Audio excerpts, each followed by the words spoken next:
Here's something nobody tells you about the most dangerous men in the world. Most of them never raise their voice. Not once.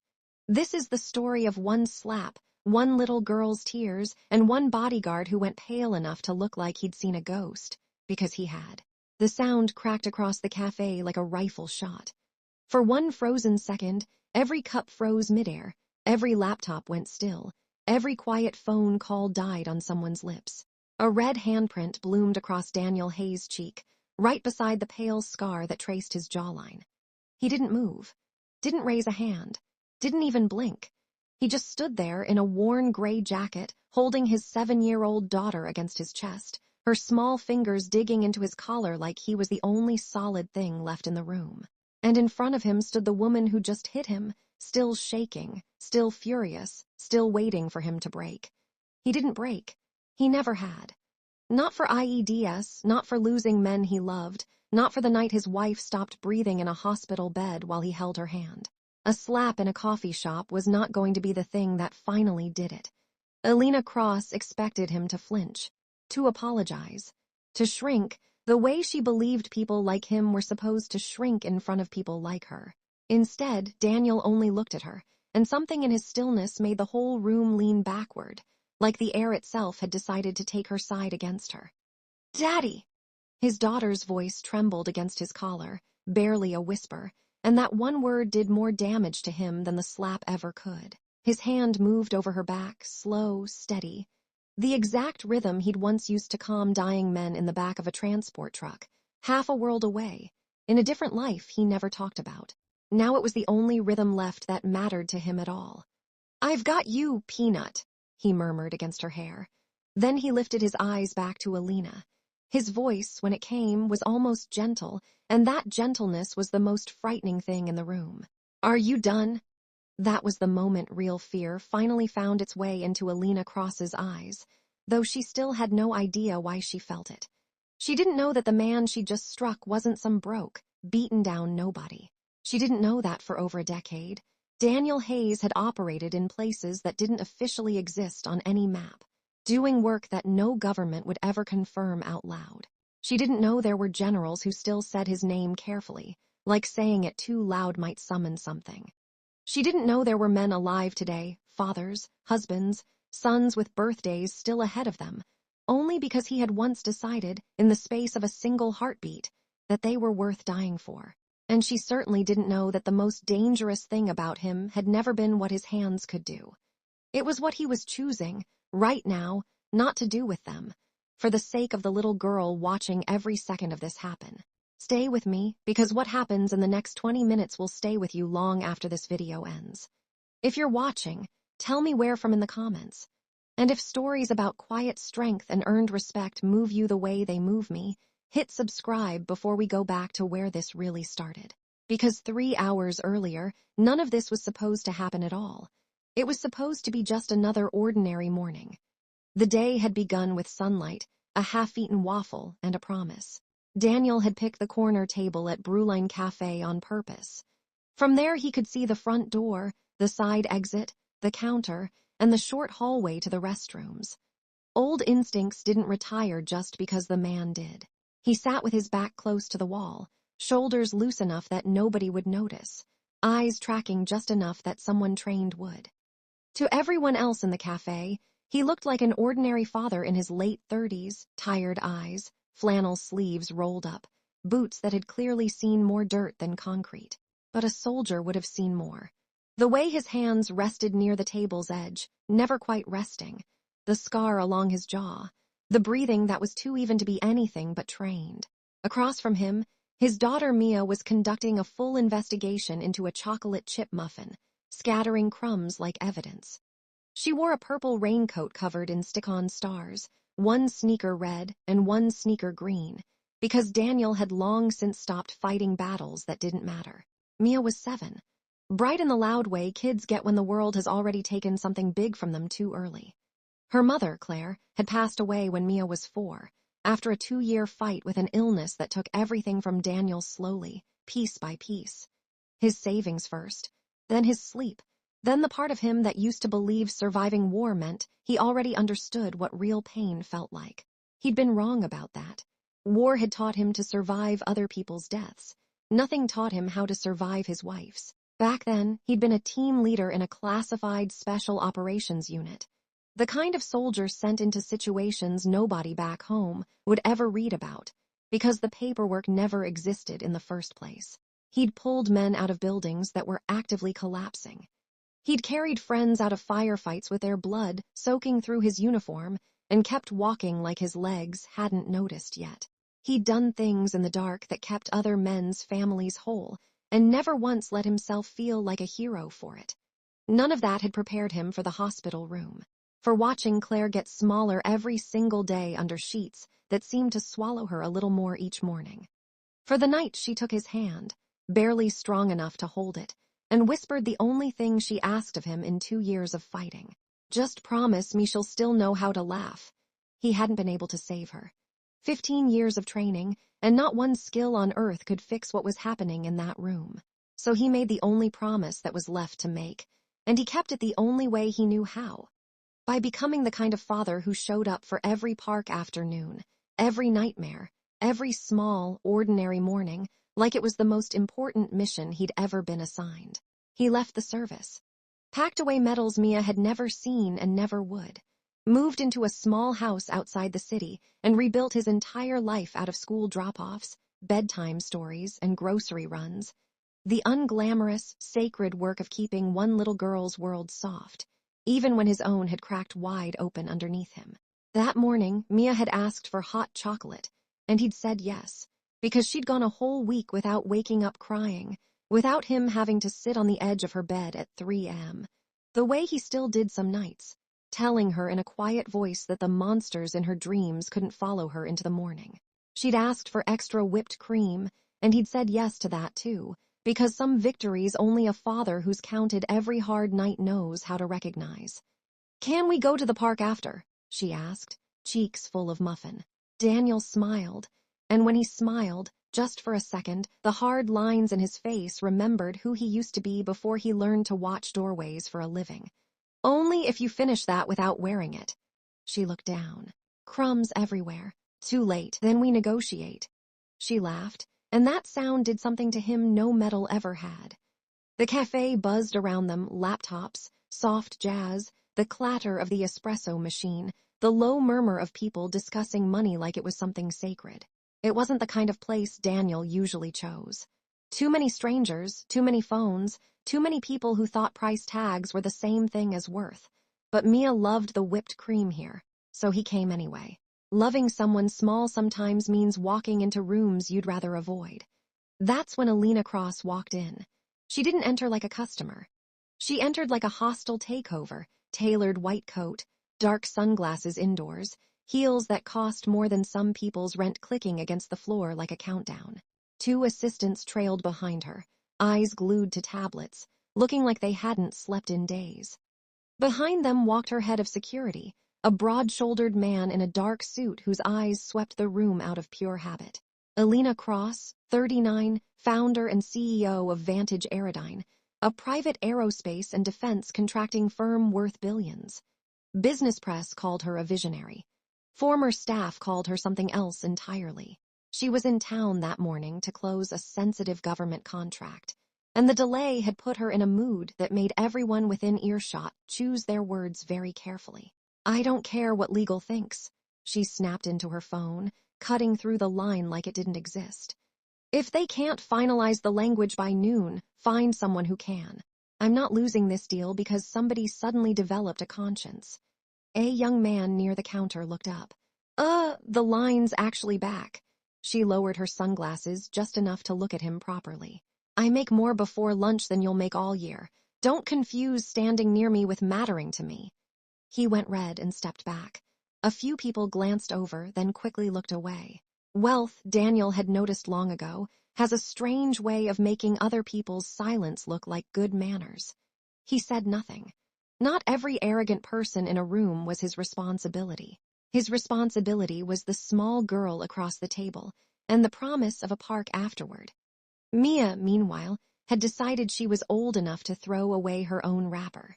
She slid out of the booth, hot chocolate in both hands, humming something from a cartoon under her breath. Daniel tracked her without thinking about it. Mia to trash can, 10 feet. Path mostly clear. Cross approaching from the side, eyes on phone. Speed fast, collision risk imminent. Mia, stop! His voice cut through the cafe, low, automatic.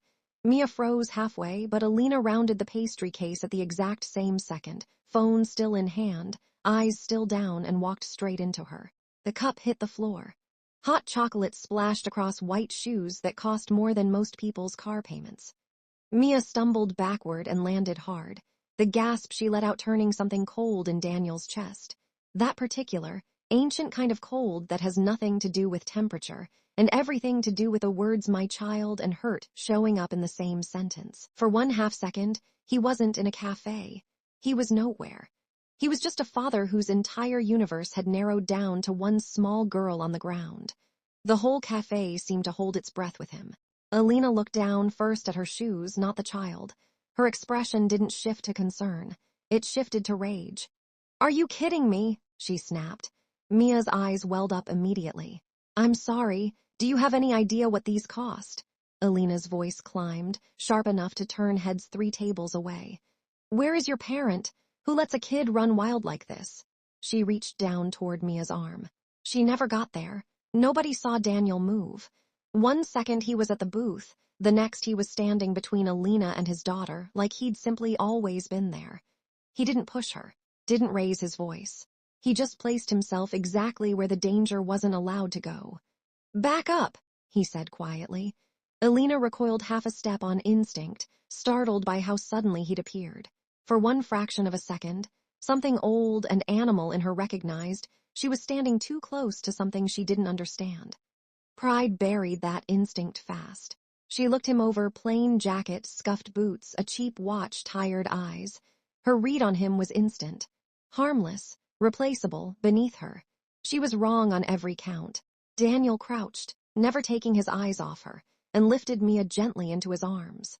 She buried her face in his shoulder, shaking, and he felt her small body trembling against him the way it used to tremble after nightmares, and something in him, something that had survived gunfire and grief, and every kind of bad news a man can receive, nearly didn't survive that. "You're okay, Peanut. I've got you. I promise I've got you."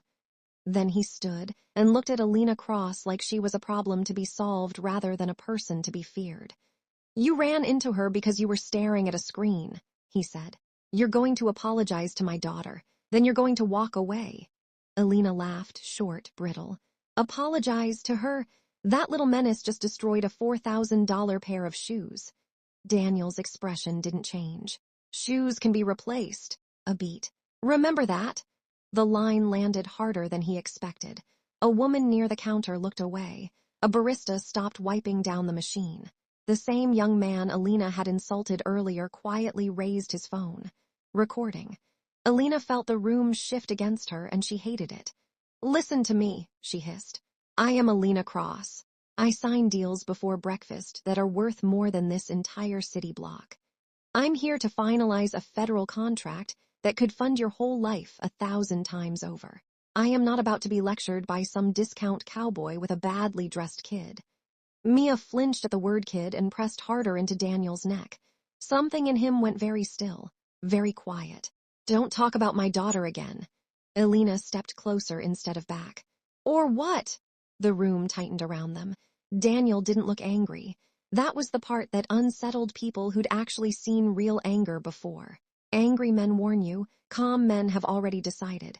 "Or you'll regret it," he said softly. Her face flushed with humiliation. "I'll call child services. I'll tell them you threatened me. I'll have her taken from you before you finish your coffee. People like you always have something to hide." That was the moment Daniel seriously considered ending this conversation in a way the entire cafe would remember. Not because of what she'd said to him. Words had stopped mattering to him a long time ago, in places far worse than this. But she'd threatened Mia, Claire's daughter, the promise made at a hospital bedside. His pulse slowed. His focus narrowed. Alina Cross stopped being a person in his mind and became something closer to a problem requiring containment. "We're done here," he said. "Leave." But Alina Cross had spent too many years without consequences to recognize one standing in front of her. She drew back and slapped him. The sound froze the entire cafe. Somewhere behind the counter, a pitcher slipped from someone's hand and clattered against the tile. Someone whispered low, "Oh my God." Daniel's cheek burned. Mia whimpered against his collar. He did nothing. That stillness did something to the room that shouting never could have. People had braced for violence, or at least a shout back. Instead, he simply stood there and absorbed it, like a wall absorbing weather. Alina, still breathing hard, stared at him and for the first time really looked. The way he hadn't moved from the impact, the scar along his jaw, the complete absence of fear in his eyes. "Are you finished?" he asked. Flat, no threat in it. Just a question, the kind that sounds like the last door closing before something happens that can't be undone. That's when the glass doors burst open. Marcus Webb, her head of security, shoved through the small crowd, one hand already drifting toward his jacket. "Ma'am, step back." Then to Daniel, "You put the kid down and step away before I put you on the ground." Daniel didn't move. Marcus took 2 steps closer. Then he saw the scar, then the eyes. Then, as Daniel's sleeve shifted slightly while holding Mia, the faint edge of a tattoo on his forearm. Marcus stopped so abruptly his shoes squeaked against the floor. All the color drained out of his face. His hand fell away from his jacket entirely. For 9 years, Marcus Webb had carried one particular memory from overseas that still woke him up sweating some nights. The kind of memory that doesn't fade so much as weight. A valley. A unit pinned down for hours with no extraction in sight. 2 men bleeding out on the rocks beside him. Radios cutting in and out under static, while he tried not to think about the letter he'd written to his mother just in case. The one folded up in his vest pocket. He'd been younger then. Loud. Certain that fear was something other people felt, something weaker men carried. By hour 11, with Ray's blood soaking into the dirt beside him and no one coming, he'd learned otherwise. He remembered praying for the first time since he was a kid, not for himself, but for the 2 men he was about to watch die in front of him with nothing he could do about it. They'd been waiting to die when 4 shapes came down the ridgeline in the dark. No lights, no warning, no hesitation. Just men who had decided, somewhere far above their pay grade, that strangers in a valley were worth the risk of never coming home themselves. 20 minutes later, the valley was quiet except for the sound of wounded men breathing, instead of stopping. The man who dragged Ray's through open ground under fire, taking a round to his vest plate without even slowing down, had turned once under the moonlight to make sure everyone was still moving. Scar along the jaw, a tattoo on his forearm. Eyes that didn't look like they belonged to someone who still felt fear, even though Marcus would later learn that he did. He just never let it slow his hands down. Marcus had never forgotten that face. He hadn't expected to see it again over a spilled hot chocolate in a coffee shop 9 years and 1,000 miles away from that valley. Team leader Daniel Hayes, a name that special operations circles still spoke with a mix of respect and quiet unease. And now Marcus was standing 4 feet away from the man who had once saved his life, having just threatened to put him on the floor over a misunderstanding that suddenly felt very, very small. His hands started shaking before he'd even fully registered who he was looking at. He slowly raised both hands, palms open, the way you do in front of someone you owe a debt you can never repay. "Sergeant," his voice cracked, and for a second he sounded like the 23-year-old kid who'd been bleeding out in that valley, not the trained professional standing in an expensive suit. "I didn't know it was you. God, I'm sorry. I'm so sorry." The cafe had gone so quiet that a spoon settling into a saucer somewhere sounded enormous. Alina stared at her own bodyguard like he'd lost his mind. "Marcus, what are you doing?" He didn't look at her. His eyes stayed locked on Daniel. "Ma'am," he said, low and urgent, "you need to apologize right now, then we need to go." "Apologize?" Alina's voice cracked upward. "He threatened me, Marcus." He finally turned to face her, and whatever she saw in his expression made her actually take a step back. It wasn't fear for his job, it was pity. "No, ma'am," he said quietly. "You threatened his daughter. Then you hit him in front of a room full of witnesses. You work for me to keep you safe, not to watch you start fights you cannot possibly win." For the first time since she'd walked through the door, Alina Cross had nothing to say. The young man with his phone still up lowered it slightly, the recording light still blinking red. The barista who'd dropped the pitcher hadn't moved to pick it up. Every person in that cafe who'd looked away in embarrassment now looked back, waiting. Daniel shifted Mia gently in his arms, pressing a kiss to the top of her head. "We're okay, Peanut. Almost done." Marcus turned fully toward Alina now, his voice dropping low enough that only the closest tables could hear. "Ma'am, I was on the ground in Kandahar province 9 years ago. My team was finished. We were out of ammo, out of water, and the radio had stopped giving us anything but static. We had made peace with not making it home." He paused. He didn't have to come for us. It wasn't even his unit's sector. He came anyway. He carried Rays out under fire with 2 rounds in his vest plate, and he never once slowed down to think about it. There are men with families right now, men with daughters just like that little girl, who are alive today because of decisions he made in about 4 seconds, decisions most people would need a lifetime to be brave enough to make once. He looked back at Daniel, and something almost like reverence crossed his face. "You don't get to threaten that man's family in a coffee shop and call it a bad morning."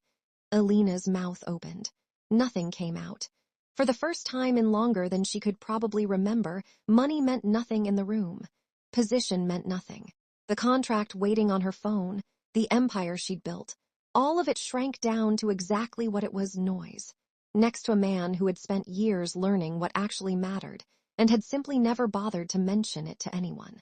Daniel didn't gloat, didn't even look satisfied. He looked, if anything, tired, the particular tiredness of a man who just wanted his coffee, his daughter, and an ordinary Tuesday. "I don't want an apology for me," he said finally, quiet enough that the whole cafe leaned in to hear it anyway. "I want one for her." He nodded slightly toward Mia, who peeked out from his shoulder with red, wet eyes. "She's 7. She doesn't know who you are, and she doesn't care what you're worth. She just got yelled at for an accident, and she's scared. Fix that part. That's the only part of this that matters to me." Alina looked at the little girl. Really looked for the first time. Something in her face finally cracked. She crouched down, heels and all, to be at Mia's eye level, the cold authority gone out of her voice entirely. "I'm sorry," she said, and for once it didn't sound rehearsed. "I yelled at you, and that wasn't fair. It was an accident. I was the one not paying attention. You didn't do anything wrong." Mia studied her for a long moment, the way kids do when they're deciding whether to trust an adult's face. Then quietly, "It's okay. Your shoes got wet. I'm sorry too." Something about that, a 7-year-old child apologizing back, after everything, seemed to hit Alina harder than the entire previous 5 minutes combined. She stood slowly, looked at Daniel one more time. "I didn't know," she said. It wasn't quite an apology, but it wasn't nothing either. "You didn't need to know," Daniel said. "You just needed to be decent. That part was free." He turned, gathered Mia's jacket from the booth, and without another word, walked his daughter toward the door, toward the park, toward hot chocolate that hadn't ended up on the floor, toward the rest of an ordinary day he had no intention of losing to a stranger's bad morning. Behind him, the cafe stayed silent for a long moment. Then, slowly, conversation started again, quieter than before and a little more careful. Alina Cross never did get her coffee that morning. She left 15 minutes later, said almost nothing in the car, and reportedly called her legal team to push the contract meeting back an hour. Nobody ever found out if it was about the contract or about something else entirely, something with no clause, no signature, and no dollar value attached to it. Daniel Hayes took his daughter to the park, just like he'd promised over a half-eaten muffin 3 hours earlier. He pushed her on the swings for 45 minutes, longer than usual, because some days a father needs the ordinary just as much as the child does. When she asked why his cheek was still a little pink, he told her he'd bumped into a door and let it go at that. He never mentioned the rest of it, not the valley in his memory that had opened back up for 30 seconds in a coffee shop, not the man whose life he'd once saved, standing 4 feet away with his hands raised. Not the years he'd spent learning that the hardest, bravest thing a strong man can do is nothing at all, just stand there, and absorb the blow, and keep his daughter safe in his arms while he does it. That night after her bath, after the 3rd bedtime story, Mia looked up at him from her pillow and asked, "Daddy, were you scared today?" When that lady was mean, Daniel thought about lying. He didn't. No, Peanut, he said softly, smoothing her hair back. The only thing that scares me in this whole world is something happening to you. Everything else is just noise. She seemed satisfied with that.